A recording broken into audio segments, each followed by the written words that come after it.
আপোনালোকে সকলোৱে গমেই পাইছে ইতিমধ্যে মই আপোনালোকক কৈছোঁ যে আজি আমাৰ এটা আদৰণি অনুষ্ঠান ডুমুনিচুকীৰ পৰা পাথৰীঘাটলৈকে এটা আদৰণি আছিলে এটা আমাৰ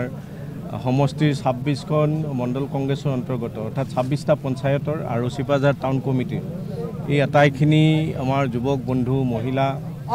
বয়োজ্যেষ্ঠ এই সকলোবিলাক আহি আমাক ইয়াতে আদৰণি জনাই আমি একেলগে পাথৰীঘাটলৈ যোৱাৰ কথা আছিল এইটোৰ কাৰণে আমি আজি 3-4 দিন আগতে অনলাইন এপ্লিকেশ্যন কৰি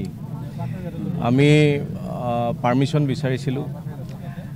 প্ৰধানমন্ত্ৰী ডাঙৰীয়াৰ কাৰ্যসূচী থকাৰ কাৰণে কালিলৈকে সকলো ব্যস্ত আছিল আজি ৰাতিপুৱা 10 বজাৰ পৰা এতিয়ালৈকে আমাৰ অফিচে বিশেষকৈ আৰক্ষীয়ে আমাক এনঅ'চিখন নিদিলে এই যাত্ৰাটোৰ কাৰণে আৰু তেওঁলোকে আমাক অপশ্যন দিব পাৰিলেহেঁতেন বিভিন্ন ৰাস্তা আমাৰ পাথৰীঘাটলৈ যোৱাৰ ৰাস্তা আছে কিন্তু ষড়যন্ত্ৰমূলকভাৱে আজি শাসক দলৰ নিৰ্দেশত চৰকাৰী যন্ত্ৰটো এনেকৈ ব্যৱহাৰ হৈছে এইটো আমি আচলতে অতি দুখ পাইছোঁ অতি ক্ষোভিত হৈছোঁ আৰু এনেকুৱা ধৰণে যদি তেওঁলোকে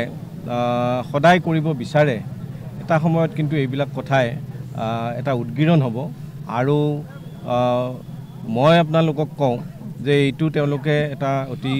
ঘৃণনীয় কাম কৰিছে এইটো কৰিব নালাগিছিল এনেকুৱা ষড়যন্ত্ৰ কৰিব নালাগিছিল আজি তেওঁলোকে আচলতে ভয় খাইছে এইকাৰণেই যে আমি ভবাতকৈ বহু বেছি ইয়াত লোক আজি গোট খাইছিল প্ৰায় 2000-2500 বাইক ইয়াতে গোট খাইছিল গাড়ী 200ৰ ওপৰত গাড়ী ইয়াত গোট খাইছিল আৰু বেলেগে নিজাকৈ বহু মানুহ এই ডুমুনিচুকীলৈ আহি আমাক আদৰি লৈ যোৱাৰ কথা আছিল কিন্তু সৌভাগ্যবশতঃ মানুহখিনিক মই ইয়াতে এটা নমস্কাৰ দিলোঁ মানুহখিনিক মই ইয়াতে এষাৰ মাত লগালোঁ কিন্তু আমাৰ যিটো কাৰ্যসূচী আছিল ষড়যন্ত্ৰমূলকভাৱে তাৰ অনুমতি প্ৰদান নকৰাৰ কাৰণে মই প্ৰশাসনক গৰিহণা দিছোঁ আৰক্ষীক গৰিহণা দিছোঁ আৰু ভৱিষ্যতে এনেকুৱা কাম নকৰিবলৈ সকীয়াই দিছোঁ ইতিমধ্যে আৰক্ষী আৰু দণ্ডাধীশ উপস্থিত হৈছে এই ক্ষেত্ৰত কিবা আপুনি তেওঁলোকক নাই এখেতসকলৰ কথাটো কৈ লাভ নাই কাৰণ এইটো ক'ৰবাত আছে গুৰিটো ক'ৰবাত তেওঁলোকে আহি তেওঁলোকৰ নিয়মৰ কথাখিনি কৈছে যে পাৰ্মিশ্যনখন দেখুৱালে আমি যাবলৈ দিম কিন্তু পাৰ্মিশ্যনৰ কাৰণে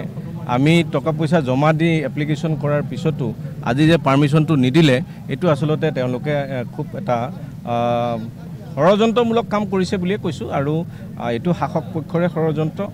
আৰু মই ভাবোঁ যে এনেকুৱা কামেৰে আমাক ৰোধ কৰিব নোৱাৰে এনেকুৱা কামেৰে আমাক বান্ধি ৰাখিব নোৱাৰে অনাগত দিনত তেওঁলোকৰ যে পতন হ'ব সেইকাৰণে ভয় খাই এইবিলাক কৰিছে কাৰণ আজি যিটো হাৰত ইয়াত ৰাইজ ওলাইছে যিটো হাৰত যুৱক যুৱতী ওলাইছে সেইটো তেওঁলোকে ভবাই নাছিল যে এনেকুৱা ধৰণৰ কথা এটা হ'ব গতিকে মই ভৱিষ্যতলৈ সকীয়াই দিছোঁ প্ৰশাসনক এনেকুৱা কাম যাতে নকৰে আৰু এনেকৈ যদি কাৰোবাৰ হাতৰ পুতলা হৈ প্ৰশাসন নাচি থাকে তেতিয়াহ'লে সময়ত কিন্তু জনতাৰ ইয়াতে উদ্গীৰণ হ'ব জনতাৰ মাজত আমি আজি আনুষ্ঠানিকভাৱে এইটো বন্ধ কৰিলোঁ কিন্তু আমাৰ অলপ খোৱা লোৱাৰ ব্যৱস্থা আছে মই সকলোকে আহ্বান জনালোঁ এতিয়া সকলোৱে গৈ তেওঁলোকে খোৱা বোৱা কৰিব কাৰণ 11 বজাৰ পৰা ইয়াত সকলোৱে লঘোণে ভোকে সকলো গোটেই ৰাইজ প্ৰায় 3000 মানুহ ইয়াতে এনেকৈ ৰৈ আছে গতিকে মই আশা কৰিছোঁ যে তেওঁলোকে গৈ পেলাই এতিয়া খোৱা লোৱা কৰিব